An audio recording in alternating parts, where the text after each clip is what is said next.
اتنی برکتوں والا مہینہ، اتنی شانوں والا مہینہ ماہ رمضان۔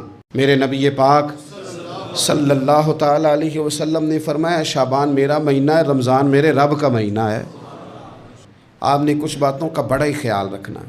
ایک تو آپ نے کوشش کرنی ہے نمازیں ذوق کے ساتھ پڑھی جائیں، یعنی ایک ہے کہ اوہ ٹانگیں نہیں اٹھ رہی، اب تراویح کا ٹائم نہ، اس میں کجی ہے، اس میں تھوڑا سا نا ذوق کی کمزوری ہے۔ اٹھنا ہے تو شوق سے اٹھنا ہے، بھاگ کے اٹھنا ہے۔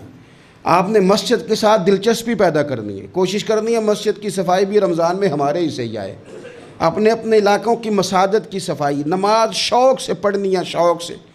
آپ نے رمضان المبارک میں کوشش کرنی ہے کہ آپ یہ کہیں کہ زیادہ سے زیادہ میں نہ دوسروں کو نواز سکوں، میں نہ چپکے سے پہنچوں کسی غریب تک، خود سے جاؤں اور رمضان سے پہلے جاؤں۔